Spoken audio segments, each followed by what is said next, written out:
Hello everybody, how are you? Yes, everybody is all right? Good. तो last class में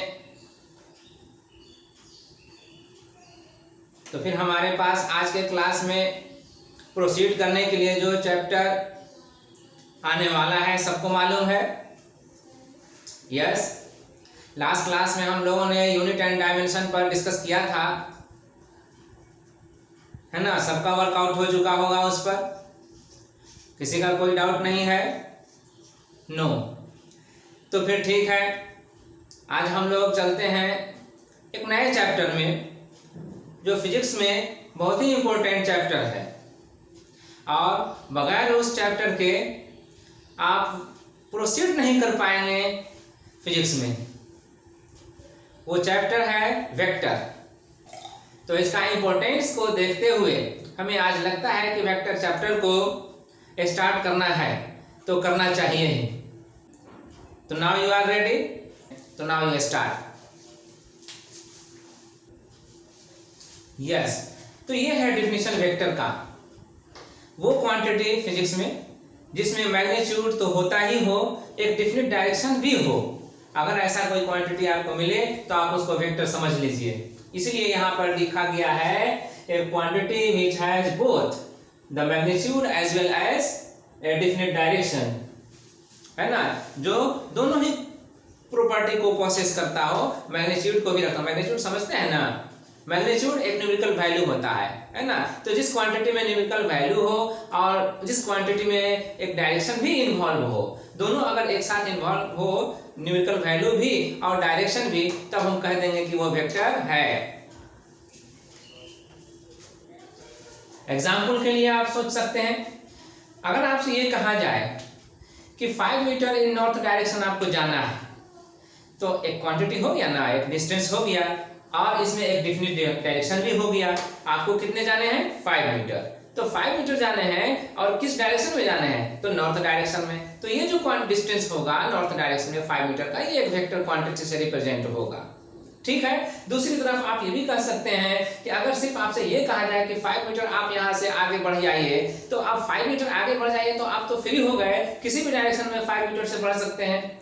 इधर north में भी बढ़ सकते हैं, साउथ में भी बढ़ सकते हैं, ईस्ट वेस्ट या अदर देन दीज डायरेक्शंस, ये में बढ़ सकते हैं, प्रोसीड कर सकते हैं 5 मीटर। तो 5 मीटर किसी भी डायरेक्शन में अगर जाना हो तो इसमें डायरेक्शन का इन्वॉल्वमेंट नहीं है, डिफिनिट डायरेक्शन इसमें इन्वॉल्व नहीं है और इसीलिए सिर्फ इसमें मैग्नीट्यूड है और इसको हम लोग स्केलर कहेंगे। जी, जो क्वांटिटी वेक्टर नहीं होगा उस क्वांटिटी को हम लोग स्केलर कहेंगे। ठीक है।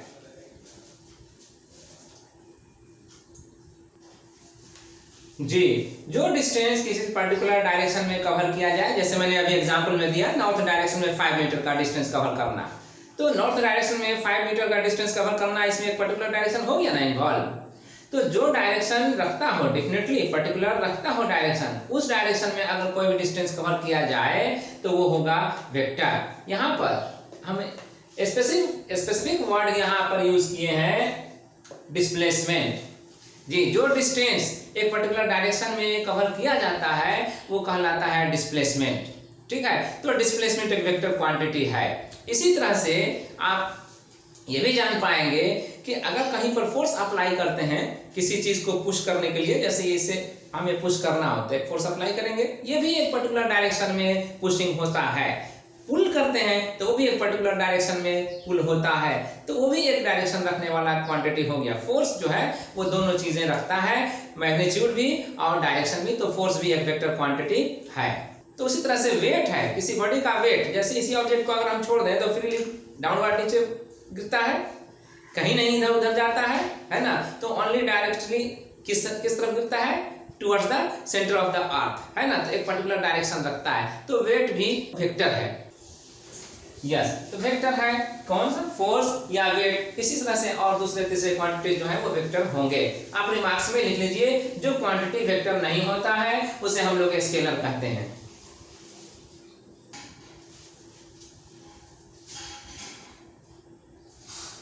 जी, जो क्वांटिटी वेक्टर नहीं है वो क्या कहलाएगा? स्केलर।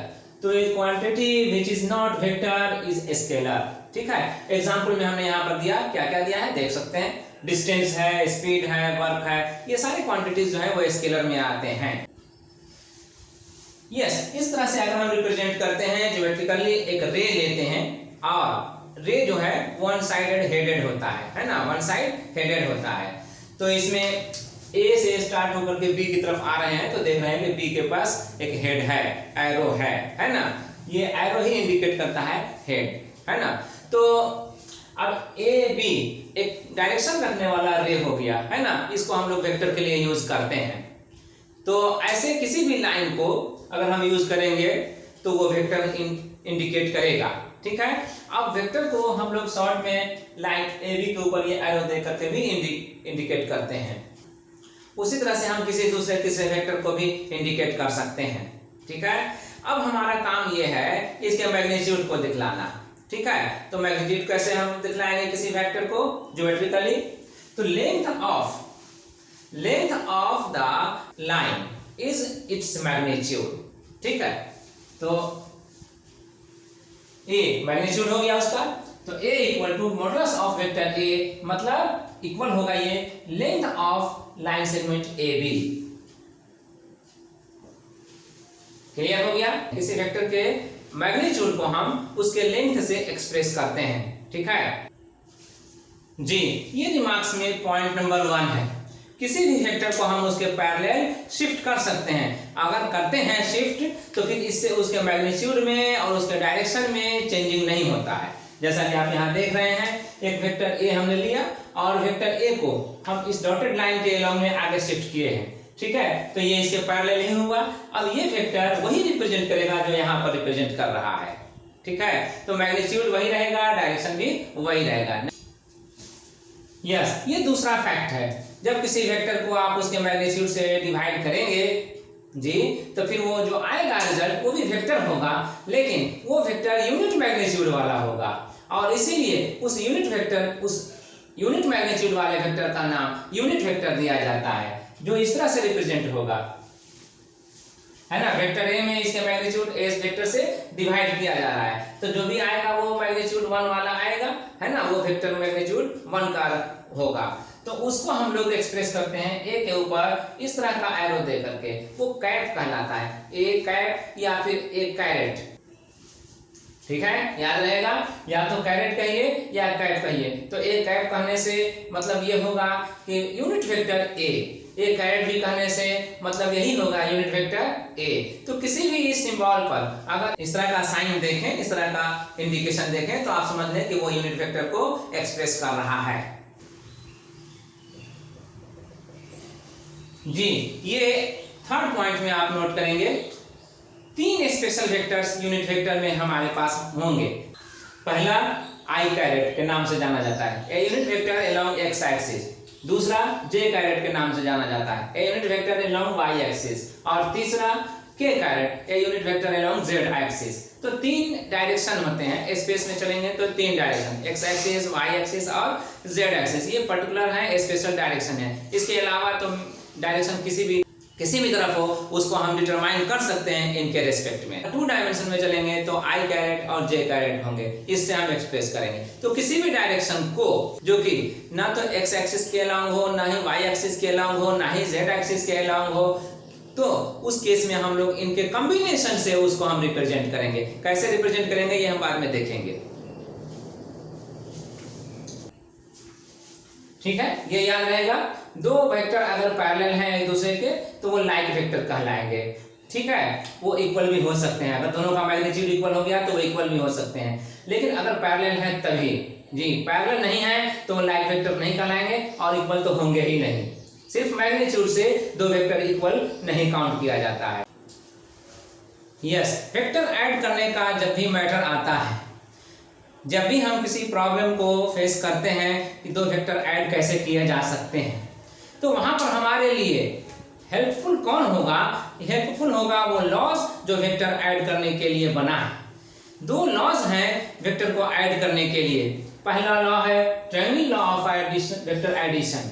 पहला लॉ है triangle law of vector addition और दूसरा लॉ है parallelogram law of vector addition. ये दोनों वेक्टर लॉ जो हैं वो हमारे दो वेक्टर को ऐड करने में हमारे लिए हेल्पफुल होते हैं। ये किस तरह हेल्पफुल होते हैं हम इनका वन बाय वन एक्सप्लेन करते हैं। ओके, क्या कह रहा है कि अगर दो वेक्टर को ट्रायंगल के दो साइड से जो ऑर्डर में लिया हुआ हो उससे रिप्रेजेंट कर रहे हो तो उनका सम ट्रायंगल के उस तीसरे साइड से रिप्रेजेंट किया जाएगा जो उसी पॉइंट से स्टार्ट होता है जहां से फर्स्ट वेक्टर स्टार्ट होता है। तो अब इस फिगर में आप देख सकते हैं, डायग्राम में देख सकते हैं, एक वेक्टर ए जो ओ से स्टार्ट हुआ और ए तक पहुंचा, दूसरा वेक्टर बी जो ए से अब स्टार्ट हुआ और बी तक पहुंचा, है ना। जहां पर वेक्टर ए एंड हो रहा है वहीं से दूसरा वेक्टर बी स्टार्ट हो रहा है और जाकर के बी पर एंड हो रहा है। तो अब जाके अब इन दोनों का सम अगर हम करने चलें तो उन दोनों का सम किससे रिप्रेजेंट होगा,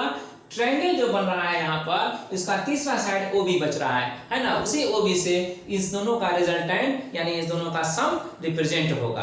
तो आप इसको लिख सकते हैं vector A plus vector B, ऐसे लिख सकते हैं, ठीक है। तो अब इसके माने ये हो गए, तो अब इसको मैथमेटिकली यहाँ पर एक्सप्रेस कर दीजिए जी। Vector A plus vector B equal to, हमने किसको कहा, वेक्टर A किसके लिए यूज कर रहे हैं, उसको रिप्रेजेंट कर रहे हैं OA लाइन सेगमेंट से, है ना। वेक्टर B को हम किससे रिप्रेजेंट कर रहे हैं, AB लाइन सेगमेंट से, ठीक है। तो अब इन दोनों का सम क्या होगा, OA vector plus AB vector, दोनों मिल जाएंगे यहाँ से यहाँ और यहाँ से यहाँ। तो रिजल्ट क्या बना, रिजल्ट बना O से B तक का। तो ये OB हो गया इन दोनों का रिजल्टेंट, उन दोनों का सम। अब इससे मतलब आप समझ लीजिए कि मैग्नीट्यूड इन दोनों A vector A plus vector B का क्या होगा। तो जो लेंथ OB का होगा, जो लेंथ OB का होगा वो इसके सम का मैग्नीट्यूड होगा। और जिस डायरेक्शन में ये OB जा रहा है उस डायरेक्शन को इंडिकेट करने के लिए हम किससे ले रहे हैं, एंगल ले रहे हैं OA वेक्टर के रेस्पेक्ट में, यानी इतना एंगल पर ये जा रहा है, ठीक है। ये जिस डायरेक्शन में जा रहा है उससे थीटा एंगल एबव जा रहा है वेक्टर OB। ये आप समझ लीजिए, थीटा का वैल्यू कुछ भी हो सकता है, 10 डिग्री, 20 डिग्री, 30 डिग्री, 60 डिग्री, ऐसा कुछ भी हो सकता है जी। अब हमारा टारगेट क्या है, दोनों वेक्टर का जो मैग्नीट्यूड होता है उसको कैलकुलेट करना, और दोनों वेक्टर का जो सम है ये, है ना, ज्वाइंट है, रिजल्टेंट है वेक्टर OB, उस किसना डायरेक्शन पर है, वो वेक्टर A से थीटा एंगल के डायरेक्शन पर है। तो उस थीटा को हमें फाइंड आउट करना, वो हमारा अब टास्क रह गया जी। इसको आप समझ लीजिए, जब मैंने इसे कैलकुलेट करने के लिए स्टेप लिया तो इसमें मैंने कुछ कंस्ट्रक्शन किया। कंस्ट्रक्शन क्या है, OA को प्रोड्यूस करके BC एक परपेंडिकुलर ड्रा किया, इसीलिए यहाँ पर लिखा है BC perpendicular on OA, produce, OA को प्रोड्यूस करके। अब इसके बाद हमने क्या किया, एंगल CAB जो अल्फा मान लिया, ठीक है। तो अल्फा मानने के बाद हमारे पास ये एक राइट एंगल ट्रायंगल हो जाता है और ये भी एक राइट एंगल ट्रायंगल हो जाता है ना, ठीक। तो ये जो ट्रायंगल राइट एंगल होता है इसको आप नीचे बना लीजिए ऐसे, ऐसा इस ट्रायंगल को यहाँ पर रिप्लेस कर दिया मैंने, है ना, बना दिया। अब इसमें आप देखिए कि ये एंगल अल्फा है तो यहाँ पर एंगल अल्फा होगा। तो अब इस एंगल अल्फा के लिए ये बेस हो गया और ये परपेंडिकुलर हो गया, है ना, ये परपेंडिकुलर लेंथ हो गया। तो इसको हम B की तरह यूज करते हैं और इसको हम P की तरह यूज करते हैं, करेंगे, ठीक है। तो अब उससे क्या होगा, हम इस AC बाय B AB लिखा मैंने, AC बाय AB। तो AC बाय AB लिखा तो AC तो हमारे लिए अब बेस है अभी, ठीक है, और AB हमारे लिए हाइपोटेन्यूज है। तो AC बाय AB हमारा cos अल्फा हो जाएगा, और जब AC by AB cos alpha हो गया तो AC को हम कैलकुलेट कर रहे हैं AB को राइट साइड ला करके, AB राइट साइड में आने पे cos अल्फा के साथ मल्टीप्लाई हो रहा है, ठीक है। अब जाकर के AB का लेंथ कितना होगा, तो AB का लेंथ, ये साइड AB का लेंथ वेक्टर का मैग्नीट्यूड B से रिप्लेस हो सकता है ना। हमने बताया था कि किसी वेक्टर को अगर मैग्नीट्यूड देना हो तो उसका डायरेक्शन जो है ना वो सिर्फ हम रिमूव कर देते हैं। तो ये डायरेक्शन रिमूव करने पे वेक्टर B का मैग्नीट्यूड क्या हो जाएगा, ये B। तो हमने AB को रिप्लेस कर दिया B से, है ना, यही हो गया AB, ठीक है। तो हम अगर AB को रिप्लेस कर रहे हैं B से तो अब B cos अल्फा हो जाएगा। तो वैसे ही अगर हम चाहें तो BC को लें, तो BC इस एंगल के लिए परपेंडिकुलर है, तो परपेंडिकुलर बाई हाइपोटेन्यूज हम करते हैं तो साइन अल्फा डिफाइन हो जाएगा। यस, तो BC by AB equal to sine alpha. अब साइन अल्फा के साइड में AB को लाएंगे तो BC equal to AB sine alpha होगा। फिर AB को रिप्लेस करना है B से,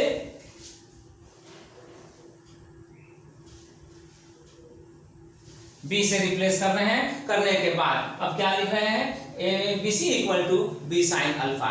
अब इतना वैल्यू हो गया, ये समझ में आया? ठीक। यस, अब हमारा टारगेट जो था कि vector A plus vector B का मैग्नीट्यूड निकालना, अब यहां पर ये पूरा हुआ। किस तरह से देख लीजिए, इन ट्रायंगल OCB में एंगल C क्या है, 90 डिग्री है। यहाँ 90 डिग्री है, परपेंडिकुलर ड्रा किया इसलिए। तो अब हम कह सकते हैं कि ये एक राइट एंगल ट्रायंगल है, तो हाइपोटेन्यूज का स्क्वायर परपेंडिकुलर का स्क्वायर प्लस बेस स्क्वायर से दिया जा सकता है। यस, तो हमने लिखा यहाँ पर OB square equal to OC square plus BC square. OC square यहाँ हुआ, BC स्क्वायर यहाँ हुआ। ओके, अब जाकर के OC को हम रिप्लेस कर सकते हैं। OC को हम रिप्लेस कर सकते हैं कैसे, OA प्लस AC करके, OA प्लस AC है ना। OC में आपका OA और AC दोनों मिक्स है, इसलिए तो OA प्लस AC इसका होल स्क्वायर हो गया। ये स्क्वायर था OC पर ना, इसलिए ये स्क्वायर अब दोनों पर आएगा। और प्लस BC स्क्वायर ये है। अब आइए, वेक्टर OA को हम लोग किस लिए यूज कर रहे हैं, है ना, हम लोग वेक्टर A को रिप्रेजेंट करने के लिए कर रहे हैं ना। और ये OA लेंथ ऑफ साइड है ट्रायंगल का, है ना, ट्रायंगल का साइड OA जो है उसका लेंथ है। तो मैग्नीट्यूड भी वेक्टर OA का जो होगा वो A से रिप्रेजेंट हो जाएगा। तो इसलिए OA के बदले में ये मैग्नीट्यूड ही समझा जाए। आप यहां पर देख सकते हैं वेक्टर OA का मैग्नीट्यूड OA हो जाएगा, है ना, और इसीलिए हम OA को A लिख सकते हैं। ठीक है, तो अब हमने OA को रिप्लेस कर दिया किससे, A से। तो अब A से कर, OA को हमने किससे रिप्लेस कर दिया, A से। ठीक है, और AC को हमने रिप्लेस किया किससे, यहाँ जो AC equal to B cos alpha था उससे। ठीक है, और अब BC को रिप्लेस कर रहे हैं किससे, BC को रिप्लेस कर रहे हैं, तो BC यहाँ है, BC को साइन अल्फा से रिप्लेस कर रहे हैं। ओके, तो B साइन अल्फा का स्क्वायर हो जाएगा। ठीक है, तो अब OB स्क्वायर इक्वल टू ये सब क्वांटिटी हो गया। यहाँ पर स्क्वायर मिस कर रहा है, यस, अब हो गया ये पूरा। ठीक है, तो अब यहाँ पर से आइए और इसको एक्सपांड कीजिए। A plus B cos alpha है तो होल स्क्वायर में है ना, तो A plus B to the whole square पर ये एक्सपांड होगा। तो A square plus B square plus 2AC के फॉर्म पर आया, समझ रहे हैं, और प्लस B स्क्वायर यहाँ साइन अल्फा स्क्वायर है ना ये, तो ये यहाँ पर आ गया B square sine square alpha. अब आइए यहाँ पर B स्क्वायर और यहाँ पर भी B स्क्वायर देख रहे हैं आप, तो इसको कॉमन ले लीजिए। तो अंडर ब्रैकेट क्या हो जाएगा, cos square alpha plus sine square alpha. ठीक है, अब आइए A square plus B square under bracket cos square alpha plus sine square alpha, और तब प्लस 2i से B cos अल्फा ये।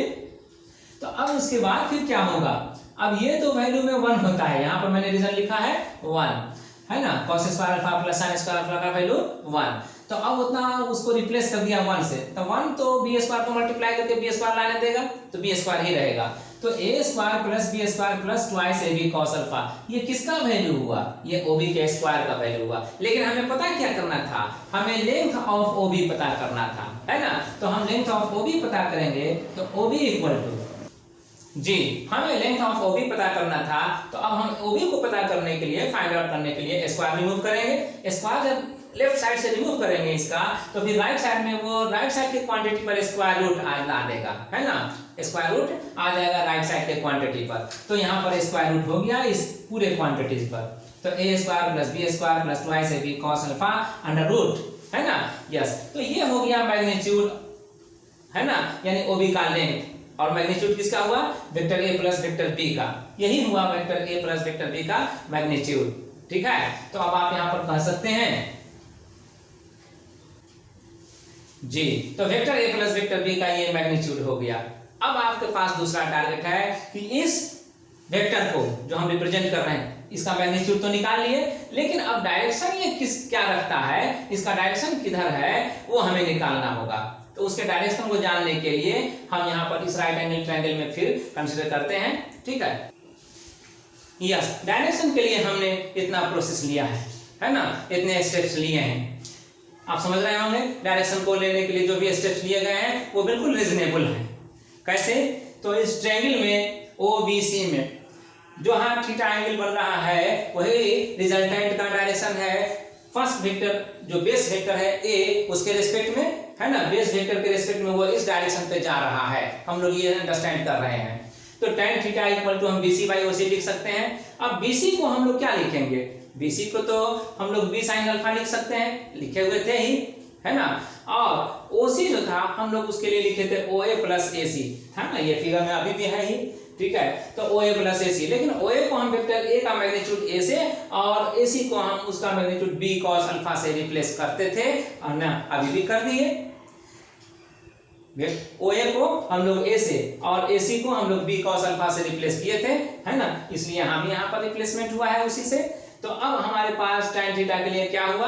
B sin alpha by A plus B cos alpha. तो अब इसका वैल्यू जब कैलकुलेट करेंगे तब हम उसके लिए सोचेंगे, पता करेंगे कि जो वैल्यू आया है वो tan थीटा का वैल्यू आया है। तो सवाल ये है कि वो वैल्यू tan के किस एंगल के लिए आया है, क्योंकि थीटा तो यहाँ एंगल है। यस, तो tan के किस एंगल के लिए वो वैल्यू आया है? जिस एंगल के लिए आया है वही थीटा का वैल्यू है। ठीक है, अब इतनी बात समझ में आ गई। हम लोग कुछ न्यूमेरिकल्स वर्कआउट करेंगे तो उसमें ये पिक्चर क्लियर हो जाएगा जी। अब जो रिजल्ट आया हमारे पास वो ये है, जब एंगल अल्फा जो 0 लिया तो दोनों का डायरेक्शन सेम हुआ दोनों वेक्टर के लिए, है ना, इसीलिए अल्फा का वैल्यू 0 लिया। तो अब A प्लस B जो उनका रिजल्टेंट है वो क्या होगा? तो उसके लिए हमने जो under root A square plus B square plus 2AC cos theta cos alpha था उसको हमने क्या रिप्लेस किया? अल्फा को 0 से रिप्लेस किया। cos अल्फा जो cos 0 हो गया अब 1 के बराबर होगा। तो 1 को अब 2AB से मल्टीप्लाई करेंगे तो 2AB ही रह जाएगा, इसलिए यहाँ पर A square plus B square plus 2AC लिखा गया है। अब ये एक अलजेब्राइक फार्मूला है A प्लस B का होल स्क्वायर, इसलिए हम A प्लस B के होल स्क्वायर में से कन्वर्ट कर दिए। स्क्वायर रूट यहाँ पर छूट रहा है, यहाँ पर दीजिए, ठीक है। अब आइए, तो अब स्क्वायर रूट से स्क्वायर इसका रिमूव कर देंगे तो अब यही होगा वैल्यू किसका? Vector A plus vector B के रिजल्टेंट का। समझा ना? Vector A plus vector B दोनों का रिजल्टेंट का यही वैल्यू होगा। तो अब आप सोचिए, जो वेक्टर इधर जा रहा था यहाँ तक आया और एक वेक्टर यहाँ से यहाँ तक आया, दोनों मिलाकर के कहाँ आया? यहाँ। यही हो गया vector A plus vector B। समझे? यस। तो अब उसका डायरेक्शन क्या है? अब डायरेक्शन हमें जानना है, तो tan theta equal to B sin alpha by A plus B cos alpha, ये ना देंगे। sin अल्फा, अल्फा तो यहाँ पर 0 था तो 0 रिप्लेस करेंगे अल्फा को लिए, तो अब sin 0 तो वैल्यू 0 हो जाएगा। तो अब 0 हो जाएगा तो पूरा न्यूमरेटर 0, अब डिनोमिनेटर कुछ भी हो लेकिन रिजल्ट जो आएगा वो क्या आएगा? वो 0 आएगा, तो इसलिए यहाँ पर 0 लिख दिया। तो अब tan थीटा इक्वल टू 0 तो जरूर ही tan 0 होगा, है ना, tan 0 होगा। तो इसीलिए यहाँ पर थीटा क्या आएगा? यहाँ पर 0, ठीक है। चलिए, तो अब ये पता चल गया, यहाँ पर भी क्लियर हो गया कि दोनों वेक्टर अगर एक ही डायरेक्शन में जा रहा है तो उनके बीच का डायरेक्शन यहाँ पर चेंज किया है? नहीं, उनका डायरेक्शन चेंज नहीं किया है, रिजल्टेंट का डायरेक्शन चेंज नहीं किया है, इसलिए वो 0 एंगल के लिए माना जाएगा, उसका डायरेक्शन 0, ठीक है। तो 0 का मतलब ये हुआ कि अब OA के रेस्पेक्ट में वो भी जो जा रहा है वो उसी डायरेक्शन में जा रहा है, रिजल्टेंट भी उसी डायरेक्शन में जा रहा है जिस डायरेक्शन में वेक्टर A जा रहा है या वेक्टर B जा रहा है ना, दोनों के साथ एंगल 0 ही बनेगा, ठीक है। रिजल्टेंट के लिए कोई अलग नया एंगल नहीं है। तो अब आइए दूसरा केस में लेने के लिए।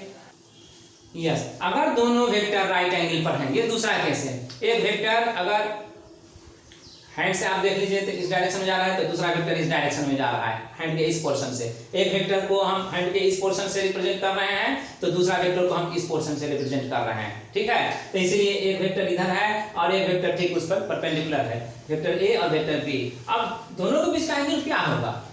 तो दोनों के बीच का एंगल तो यहाँ पर राइट एंगल है तो 90 डिग्री होगा। तो जस्टिफाई करने के लिए हमने यहाँ पर इसको प्रोड्यूस किया और इधर से ये एंगल 90 डिग्री लाया। क्यों? क्योंकि एंटी क्लॉकवाइज ही एंगल हमें लेना चाहिए, ठीक है। तो 90 डिग्री एंगल अल्फा हो गया।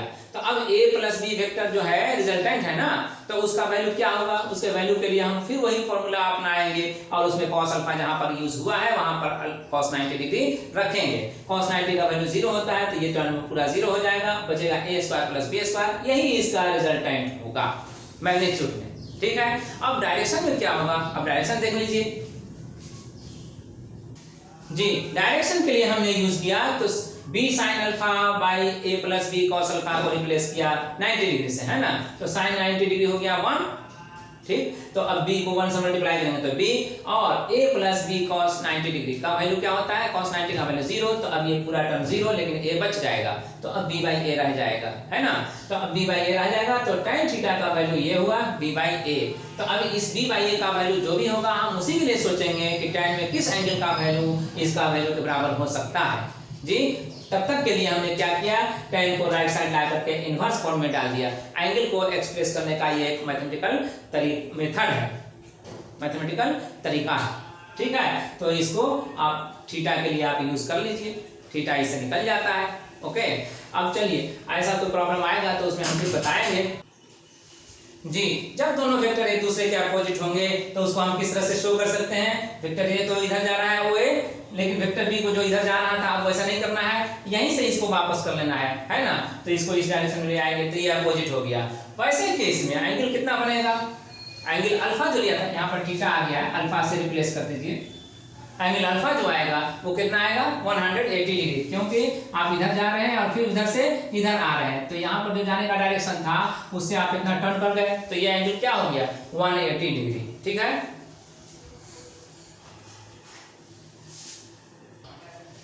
जी। अब जो हमने लिया दोनों वेक्टर को अपोजिट, तो उस केस में मैग्नीट्यूड क्या होगा रिजल्टेंट का, हमने फिर उसी फॉर्मूला को अपनाया इसे फाइंड आउट करने के लिए। तो a square plus B square plus twice A b cos 180 हो जाएगा इस केस में, और वो a square plus B square cos 80 का 180 का वैल्यू होता है -1, ठीक है, नहीं जानते हैं तो जान लीजिए, cos 180 डिग्री का वैल्यू -1। और उसके बाद -1 को अब ab से 2ab से मल्टीप्लाई किया तो माइनस में आ जाएगा, तो माइनस ट्वाइस ए बी हुआ, माइनस ट्वाइस ए बी हुआ। अब उसके बाद ये a minus b to the whole square में कन्वर्ट हो जाएगा, है ना, तो a minus b to the whole square में कन्वर्ट कर दिया अंडर स्क्वायर रूट ही, ठीक है। तो इस स्क्वायर से ये स्क्वायर रूट वो रिमूव हो जाएगा, अब क्या बचेगा a माइनस बी, तो ये रिजल्टेंट हुआ दोनों वेक्टर का रिजल्टेंट ये, ठीक है। तो अब इस फिगर में कैसे दीजिएगा, वेक्टर a ये है, वेक्टर b ये है, तो ये जो डिफरेंस आप देख रहे हैं यही हो गया vector a minus vector b, ठीक है जी। तो इतना का लेंथ ही इसका वैल्यू हुआ, मैग्नीट्यूड हुआ। अब tan थीटा माने डायरेक्शन किधर रहेगा, तो डायरेक्शन रिजल्टेंट का जो आएगा, अब b sin 180 डिग्री से by a plus b cos 180 degree से रिप्लेस करके निकाला जा सकता है, तो b sin 180 डिग्री 0 होता है, नहीं जानते हैं जान लीजिए। यहाँ पर मैं रीजन दे देता हूँ, sin 180 डिग्री इक्वल टू 0। तो अब b sin 180 0 हो गया, तो अब नीचे जो भी हो डिनोमिनेटर है ना वो तो रिजल्ट 0 ही लाएगा, ठीक है। तो अब 0 आएगा, तो tan थीटा का वैल्यू क्या आया 0। तो वैसे केस में अब थीटा का वैल्यू क्या हो सकता है, tan के लिए हम लोग बात कर रहे हैं, तो tan थीटा के लिए या तो वैल्यू tan 0 का होगा 0, या फिर tan 180 का होता है 0, समझे, tan 0 का वैल्यू 0 या tan 180 का वैल्यू 0, इन दोनों में से कोई भी वैल्यू हो सकता है। तो थीटा इक्वल टू 0 डिग्री और थीटा इक्वल टू 180 डिग्री, है ना, दोनों वैल्यू में से कोई भी हो सकता है, सिचुएशन पर डिपेंड करता है। अभी यहाँ पर क्या हो रहा है, ये यहाँ से यहाँ तक का portion a minus b vector है ना, यहाँ से यहाँ तक का पोर्शन है a माइनस बी, तो ये एंगल 0 बन रहा है, किसके साथ, a के साथ। अगर यही b वेक्टर ज्यादा मैग्नीट्यूड का होता है, जैसे यहाँ ये वेक्टर a है और ये वेक्टर b है,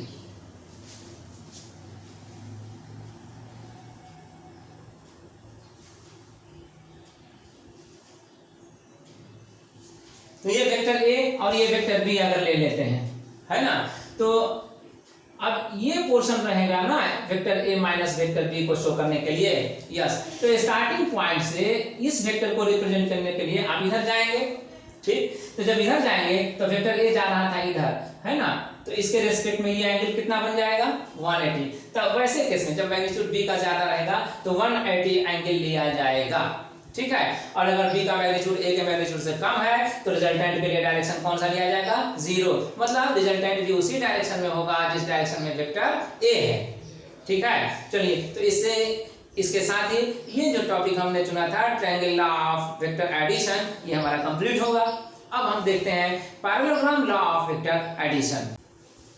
यस, ये रहा हमारा parallelogram law of vector addition.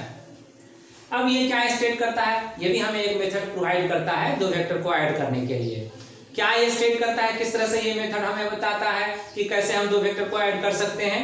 तो read the statement. If two vectors are taken as two sides of a parallelogram, अगर दो वेक्टर को आप लीजिए किसी पैरेललोग्राम के दो साइड से, है ना, किसी पैरेललोग्राम के दो साइड को आप इस्तेमाल कीजिए, यूज कीजिए दो वेक्टर को रिप्रेजेंट करने के लिए।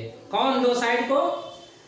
Starting from the same point, वो दो साइड जो एक ही पॉइंट से स्टार्ट हो रहे हैं। आप फिगर में देख सकते हैं पॉइंट ओ से OA और OB साइड अगर स्टार्ट हो रहा है तो फिर इसको आप दो वेक्टर के लिए यूज कर सकते हैं, वेक्टर A और वेक्टर B के लिए। तो मान लीजिए वेक्टर A ये हो गया और वेक्टर B ये हो गया, ठीक है। तो अब हम इन दोनों वेक्टर को ऐड करने के लिए क्या स्टेप लेंगे, इसके बारे में हमें ये लॉ जो है ना वो डायरेक्शन देता है।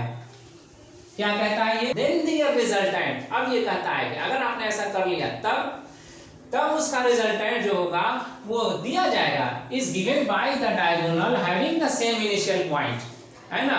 उस डायगोनल से उसका रिजल्टेंट दिया जाएगा, रिजल्टेंट पैरेललोग्राम के उस डायगोनल से दिया जाएगा जो डायगोनल उसी पॉइंट से स्टार्ट हो रहा है जो दोनों वेक्टर के लिए स्टार्टिंग पॉइंट था, इनिशियल पॉइंट था।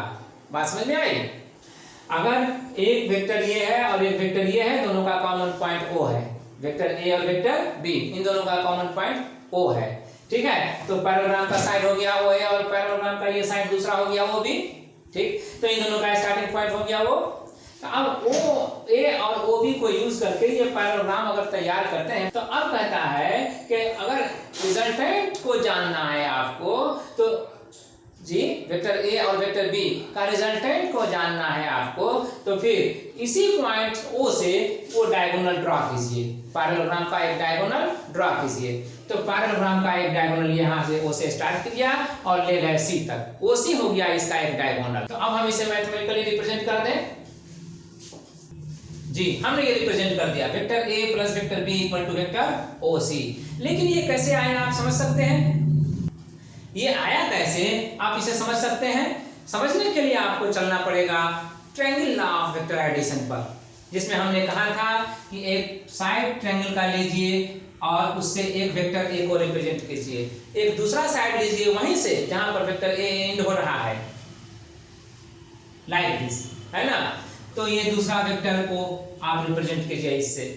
अब दोनों का रिजल्टेंट जो होगा वो वहां से स्टार्ट होगा जहां से वेक्टर 1 का इनिशियल पॉइंट था, और वो साइड ये होगा, यहां से यहां मिला लीजिए, है ना, ये रिजल्टेंट हो जाएगा।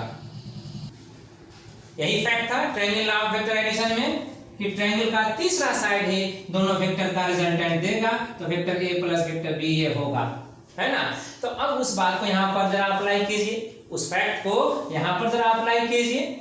इसमें नहीं देख सकते हैं हम कि वेक्टर OA साइड जो OA है वो वेक्टर A को रिप्रेजेंट कर रहा है और वेक्टर OB जो है वो वेक्टर B को रिप्रेजेंट कर रहा है, ठीक। लेकिन पैरेललोग्राम OACB में OB और AC तो पैरेलल होते हैं और इक्वल भी होते हैं, उसी तरह से OA और BC भी पैरेलल होंगे और इक्वल होंगे, ठीक है। इनमें से हम किसी एक के प्रॉपर्टी को यूज कर रहे हैं और वो है OB और AC, ठीक है। तो अगर पैरेलल और इक्वल है तो हम ये समझ सकते हैं कि वेक्टर OB को शिफ्ट कर दिया गया वेक्टर OA के लॉ में और शिफ्ट करके कहां लाया गया? AC बना दिया गया।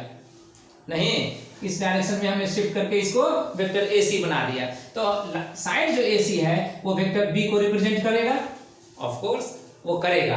तो अब हमारे पास OACB ट्रायंगल हो गया जिसमें हम triangle law of vector addition को अप्लाई कर सकते हैं।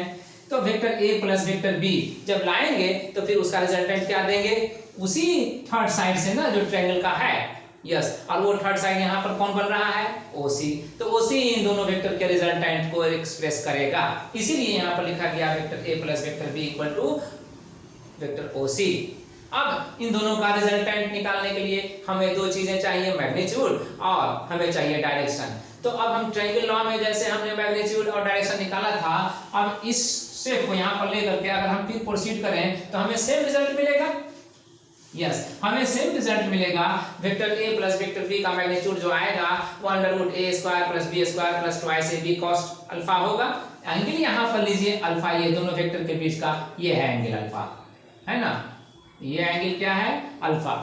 और जो रिजल्टेंट है वो इस वेक्टर के साथ जो एंगल बना रहा है वो है यहाँ थीटा। ठीक है, तो रिजल्टेंट के लिए एंगल हो गया थीटा और दोनों वेक्टर के बीच का एंगल हो गया अल्फा। जब आप यहाँ से इस वेक्टर को शिफ्ट करके यहाँ लाए हैं, इसको प्रोसीड करेंगे, तब फिर ये एंगल अल्फा ही यहाँ पर भी एंगल होगा ना। Yes, corresponding angles are equal, है ना, when two lines are parallel. ठीक है, तो ये लाइन और ये लाइन पैरेलल है, उसके लिए OA ट्रांसवर्सल है, तो उस फैक्ट को यूज कीजिएगा, तो ये एंगल अल्फा है तो ये भी एंगल अल्फा ही आएगा। तो इस बेसिक फैक्ट्स को लेकर के आप फिर वही रिजल्ट पाएंगे, ठीक है, जो हम ऑलरेडी पा चुके हैं किसमें? Triangle law of vector addition में निकालने के दौरान, है ना। तो अब हमें उतना फिर दोहराने की जरूरत नहीं है।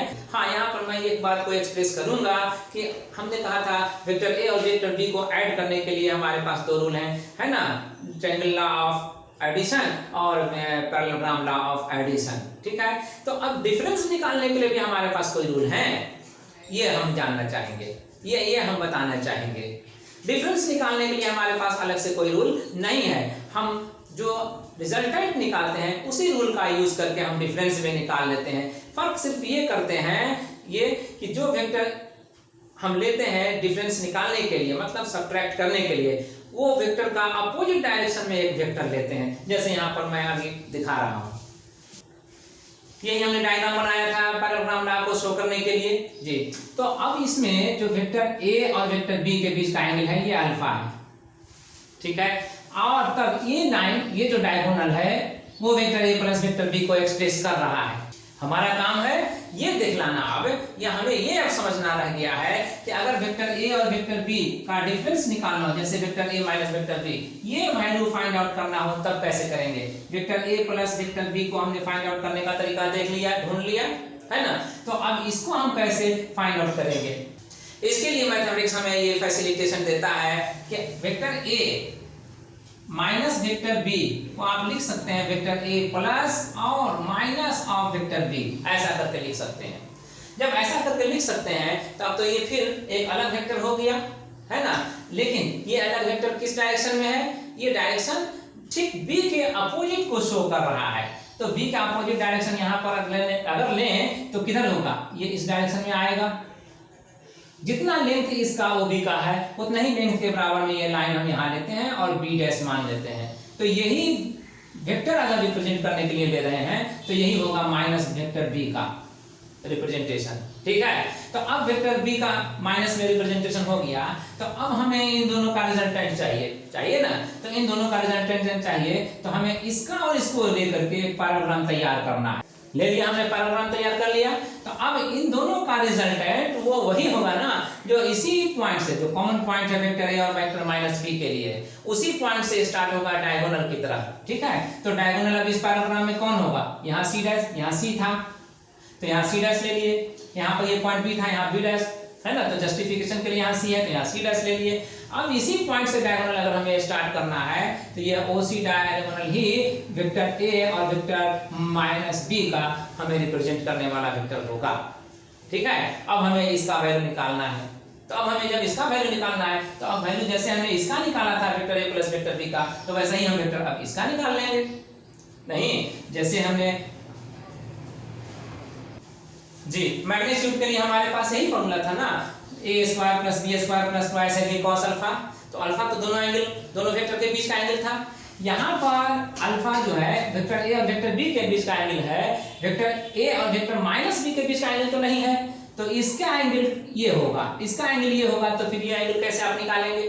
तो पूरा एंगल यहाँ से यहाँ तक 180 हो रहा है, उसमें ये एंगल अल्फा माइनस कर दीजिए तो क्या बचेगा? यही एंगल इतना बच जाएगा जो 180 माइनस अल्फा के नाम से जाना जाएगा, है ना। तो इसलिए अब cos अल्फा जो वहां पर हो रहा था उसे रिप्लेस कर देंगे cos 180 माइनस अल्फा से। अब ये रिप्लेसमेंट के बाद क्या बनेगा?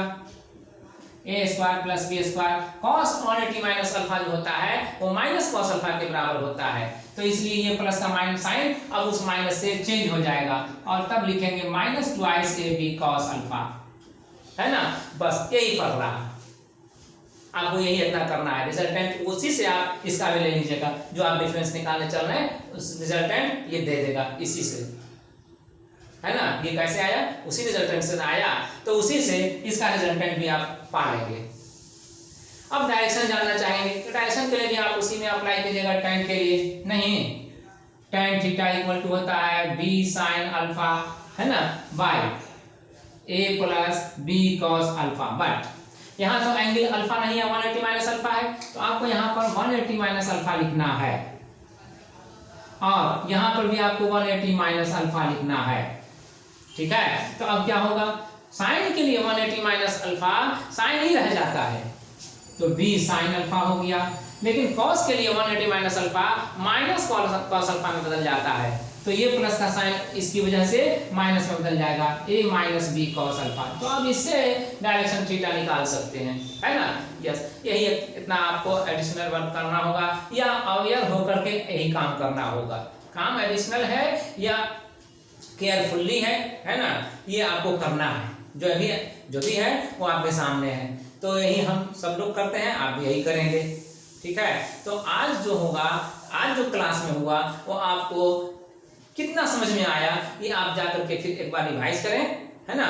इसको रिवाइज करने के बाद फिर अपने से खुद से इसे डिराइव करने की कोशिश करें, तो इसमें जो भी डाउट्स होगा, जो भी प्रॉब्लम्स आएगा वो आप उसे रियलाइज कर लेंगे और उसके बाद उसको दूर करने के लिए आप एक बार फिर उस टॉपिक को देखेंगे, है ना, एक बार फिर देखेंगे, रिवाइज करेंगे और रिवाइज करने के बाद जब वो क्लियर हो जाता है तो फिर उससे सेल्फ प्रैक्टिस करने की कोशिश करेंगे, सेल्फ ड्राइव करने की कोशिश करेंगे, है ना। अगर ऐसा 1 2 बार 3 बार कर लेते हैं तो आप समझ जाएंगे कि जो भी इसमें प्रॉब्लम्स आता है वो कहाँ कहाँ आता है और उसको कैसे टैकल किया जाता है। ठीक है, इसके बाद भी अगर नहीं आता है, सपोज नहीं आता है, तो हम है ना, कॉन्टेक्ट में